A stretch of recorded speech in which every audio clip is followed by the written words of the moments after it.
किसान की 4 गर्भवती बेटियां।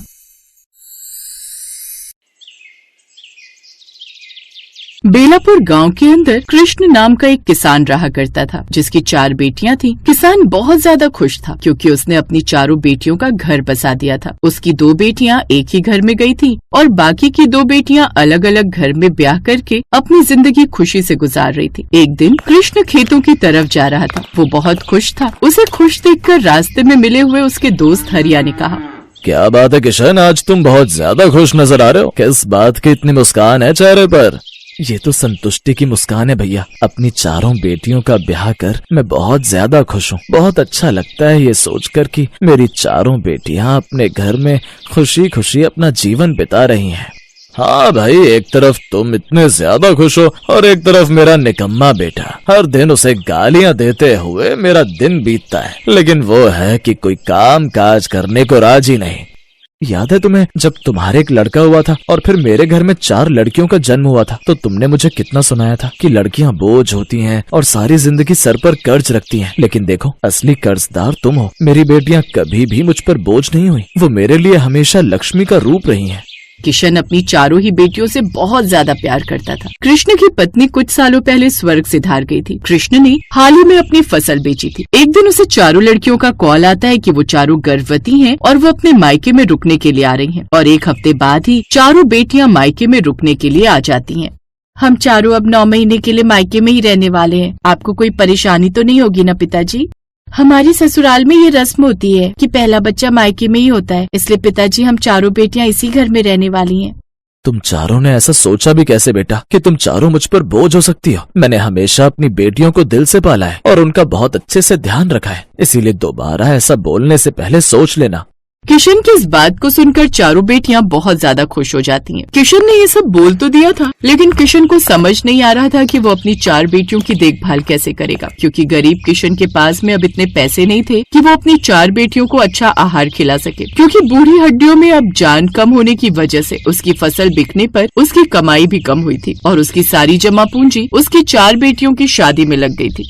हर बाप चाहता है कि वो अपनी बेटी को राजकुमारी बनाकर रखे और उसका अच्छे से ख्याल रखे, लेकिन मुझे अब ये समझ में नहीं आ रहा कि मैं अपनी 4 बेटियों का कैसे ध्यान रखूं। उन्हें अच्छे से अच्छा खाना खिलाना है ताकि उनके बच्चे को कोई नुकसान ना हो। कोई बात नहीं, भले ही मुझे अपना ये टूटा फूटा घर भी क्यों ना बेचना पड़े, अपनी बेटियों के लिए ये करने से पहले भी मैं एक पल नहीं सोचूंगा।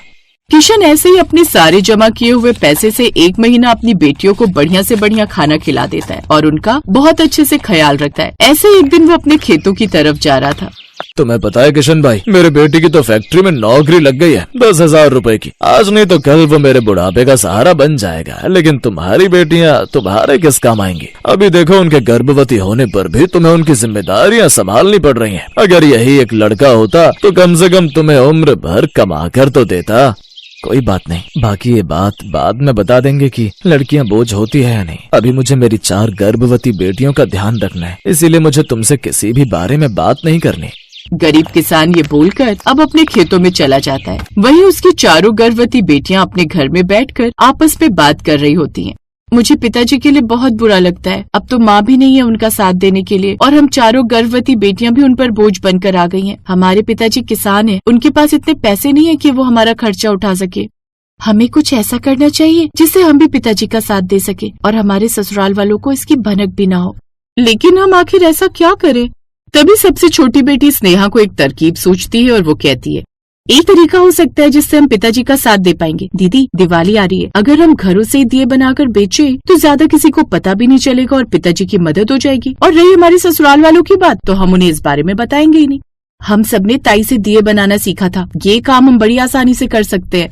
इसके बाद चारों बेटियां अब यही काम शुरू कर देती हैं। वो किशन को कुछ भी नहीं बताया करती। चारों बेटियां पहले मिलकर पूरे घर का काम किया करती और उसके बाद दिए बनाकर गांव के अलग अलग हिस्सों में बेचा करती। ऐसे ही 7 महीने गुजर जाते हैं और एक दिन उन्हें दिए बेचते हुए कृष्ण का दोस्त हरिया देख लेता है और वो कृष्ण के पास जाकर कहता है, किशन भाई, तुम यहाँ खेतों में मेहनत कर रहे हो, लेकिन मुझे नहीं पता था कि तुम अपनी 4 गर्भवती बेटियों का बोझ नहीं उठा पा रहे, इसीलिए तुमने उन्हें काम पर लगा दिया। अगर पैसे की जरूरत थी तो मुझसे मांग लेते। कैसी बातें कर रहे हो? मैंने अपनी बेटियों को शादी से पहले कभी काम नहीं करने दिया, तो मैं अब उन्हें काम क्यों करने दूंगा?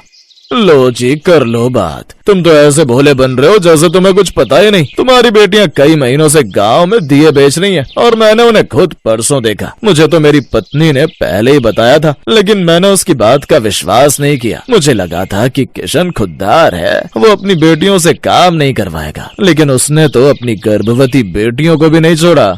ये बात सुनकर किशन हैरान हो जाता है और उसके बाद वो अचानक ही दोपहर के समय घर जाकर देखता है तो उसकी चारों गर्भवती बेटियां बैठकर दिए बना रही थी। ये देखकर उसकी आंखों में आंसू आ जाते हैं और वो अपनी बेटियों से कहता है, ये सब तुम क्यों कर रही हो? क्या मैंने तुम्हें कभी किसी चीज की कमी रखी है जो अब तुम अपने गरीब पिता की गांव में बदनामी कर रही हो? लोग कहते हैं कि एक गरीब पिता अपनी 4 गर्भवती बेटियों को बैठाकर खिला भी नहीं सकता। नहीं पिताजी, ऐसी कोई भी बात नहीं है। बस हम आपका साथ देना चाहते थे। अगर हमारी जगह आपका बेटा होता तो वो भी तो आपका साथ देता। पर लोग हमें गलत कहते हैं क्योंकि हम लड़कियां हैं। बेटा कभी गलत नहीं होता, पर अक्सर बेटियों को गलत क्यों कहा जाता है? जब लड़कियां घर का काम करती हैं तो उसे सौभाग्य समझा जाता है, लेकिन वही लड़कियां अगर बाहर जाकर काम करने लगे तो समाज तरह तरह की बातें बनाने लगता है। किशन को अपनी चारों गर्भवती बेटियों की बात बिल्कुल ठीक लगती है, जिसके बाद किशन अपनी चारों बेटियों से कहता है, ठीक है मेरी बच्ची, अगर तुम्हें दिए बनाने हैं तो तुम बना सकती हो, लेकिन तुम गांव में दिए बेचने नहीं जाओगी। मैं सुबह से शाम तक खेती किया करूंगा और उसके बाद शाम से लेकर रात तक तुम्हारे बनाए हुए दिए खुद बेचा करूंगा। चारों बेटियां किशन की इस बात पर हाँ भर देती हैं, जिसके बाद में ऐसे ही अब वो चारों बेटियां मिलकर दिए बनाकर रख दिया करती। शाम को किशन खेतों से वापस आता, उसके बाद दिए बाजार में बेच दिया करता। ऐसे ही दिन गुजर रहे होते। एक दिन हरिया रोते हुए उनके घर आता है और कहता है, किशन भाई मेरी मदद करो, मेरे बेटे ने मुझे धोखा दे दिया। जिसको मैंने राजकुमार की तरह पाल पोस कर बड़ा किया, वो मेरी पत्नी के सारे गहने और हमारे घर का सारा पैसा लेकर भाग गया अपनी पड़ोसन के साथ। और अब मेरी पत्नी इस वजह से सदमे में आकर बीमार पड़ गई और मेरे पास उसे अस्पताल ले जाने के पैसे नहीं है। आप तो हमेशा मेरे पिताजी को 4 लड़कियां होने का ताना देते थे ना। अब क्या गुल खिलाया आपके लड़के ने, देख लिया ना आपने। शांत हो जा बेटी, ऐसे समय में हमें एक दूसरे की मदद करनी चाहिए, उसे नीचा नहीं दिखाना चाहिए, कोशिश करनी चाहिए। तू गर्भवती है, अगर तू इस तरह के कड़वे बोल बोलेगी तो तेरे बच्चे पर भी यही असर पड़ेगा। शांत हो जा बेटी। पिताजी, हमने जब खुद दिए बेचे थे तो कुछ पैसे जमा किए थे जो कि हमने आपको देने की सोचा था। मैं वो पैसे निकाल कर लाती हूँ, हम हरिया काका को वो पैसे दे देते हैं और आप जाइए और काकी का इलाज करवा लीजिए।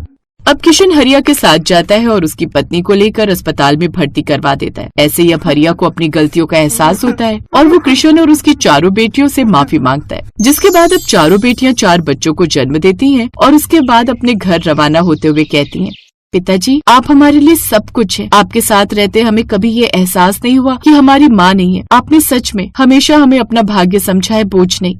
अब किशन की चारों बेटियां अपने अपने ससुराल में चली जाती हैं और खुशी खुशी अपनी जिंदगी गुजारती हैं। और वही कृष्ण अब किसी के भी कर्ज में नहीं था, क्योंकि उसकी बेटियों ने और उसने मिलकर इतना पैसा जमा कर लिया था कि किशन अपना बुढ़ापा आराम से गुजार सकता था।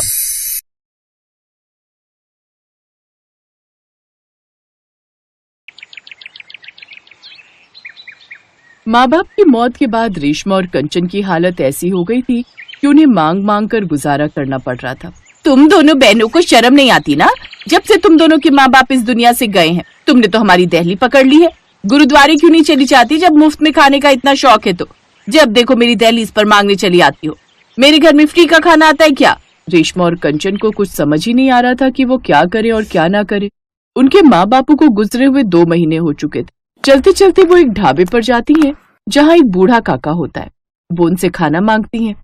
हाँ हाँ आओ बच्चों, यहाँ आओ और बैठकर खाना खाओ।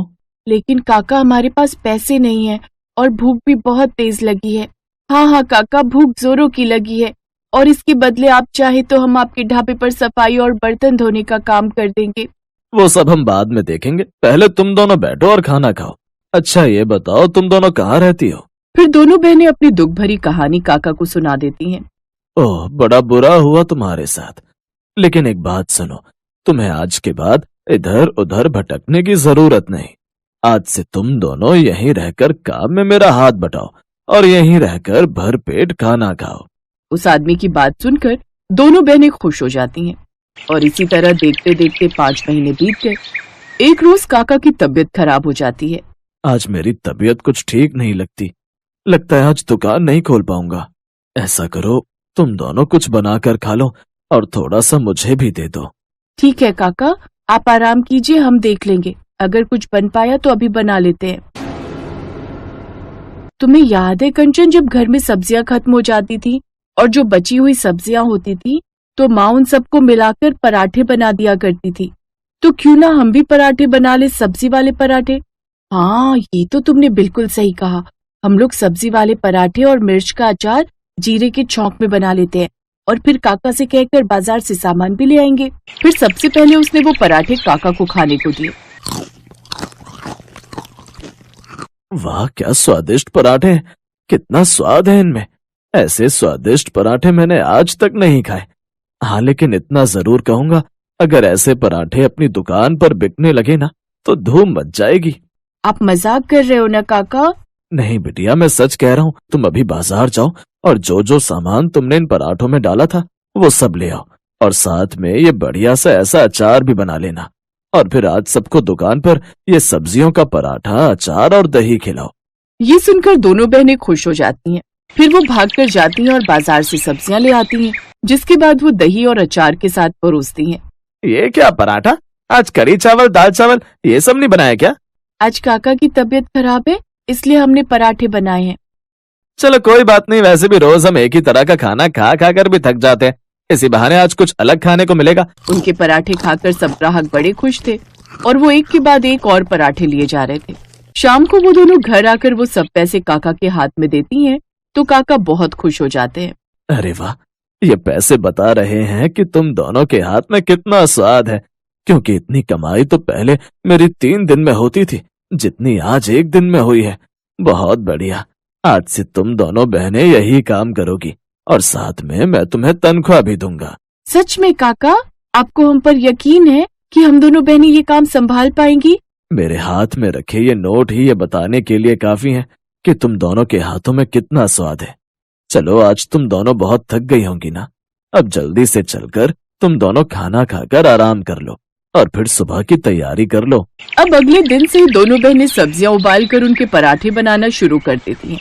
उनके हाथ की सब्जी के पराठे और अचार सबको बड़े पसंद आते हैं। अब उनका काम बहुत अच्छा चलने लगा। ऐसे ही 2 साल बीत जाते हैं। फिर काका का भी देहांत हो जाता है। काका का भी इस दुनिया में कोई नहीं था, इसलिए वो अपनी दुकान उन्हें दे जाते हैं। कंचन, अब तो अपने पास पैसे भी आने लगे हैं, तो क्यों ना हम अपनी झोपड़ी को हटाकर एक पक्का घर बना ले? हाँ दीदी, विचार तो अच्छा है, लेकिन आपके मन में अचानक ये विचार कैसे आ गया? तू अब बड़ी हो गई है तो कल को तेरा ब्याह भी तो करना है। अब लड़के वाले घर बार तो देखेंगे ना। अच्छा, तो मुझे यहाँ से भगाना चाहती हो? नहीं दीदी, अभी नहीं। अभी हम लोगों को बहुत मेहनत करनी है और सफल होना है। उसके बाद ही हम शादी के बारे में सोचेंगे। और हाँ, शादी करेंगे तो दोनों बहनें इकट्ठी करेंगे, नहीं तो सारी उम्र हम इस काम को ऐसे ही चलाएंगे। फिर दोनों बहनें आपसी सहमति से पक्का घर बनवाती हैं। उनकी इस कामयाबी की हर कोई बड़ी ही तारीफ कर रहा था। देखो तो, दोनों बहनों ने अनाथ होकर भी एक दूसरे का सहारा बनकर खुद को बहुत अच्छे से संभाल लिया है। सच में बहन ऊपर से सफल भी हो रही हैं। फिर कुछ दिन बाद, दीदी आजकल ये ऑनलाइन का सिस्टम चल पड़ा है, लोग ऑनलाइन ही खाना मंगवा लेते हैं। और आप वो लाल टी शर्ट वाले को देख रहे हो, आजकल लोग ऑनलाइन खाना बुक करवा लेते हैं और यही लोग उन तक पहुंचाते हैं। फिर नवीन नाम का एक लड़का जो वो उनकी सारी बातें सुन लेता है और उन्हें आकर इस काम के बारे में सब बताता है। देख लेना, तुम्हें इस काम में खूब फायदा होगा। बोलो, हाथ मिलाती हो? अब दोनों बहनें इस काम के लिए हाँ कर देती हैं। अब वो जल्दी ही बहुत कामयाब हो जाती हैं। फिर एक रोज नवीन उनके पास आया। मैं तुम दोनों के लिए एक बहुत ही अच्छी खबर लेकर आया हूँ। तुम दोनों बहनें बहुत अच्छा काम कर रही हो। तुम्हें पता है, तुम्हें हर बार 5 की रेटिंग मिलती है। तुम्हें पता है, तुम्हारे सब्जी वाले पराठे एक होटल के मालिक को बहुत पसंद आए और अब वो तुम्हें अपने होटल का कॉन्ट्रैक्ट देना चाहता है। क्या सच में? लेकिन मेरी समझ में ये नहीं आ रहा कि तुम हमारे बारे में इतना क्यों सोच रहे हो? क्योंकि जब मुझे फायदा होता है तभी तो हमें भी फायदा होता है। फिर अपने फायदे के लिए हम क्यों ना सोचें। अब दोनों बहनों को होटल से भी ऑर्डर आने लगे, जिससे उनकी कमाई खूब अच्छी होने लगी। कुछ समय बाद उन्होंने 2 सगे भाइयों से शादी कर ली और शादी के बाद भी अपने काम को जारी रखा। Thanks for watching.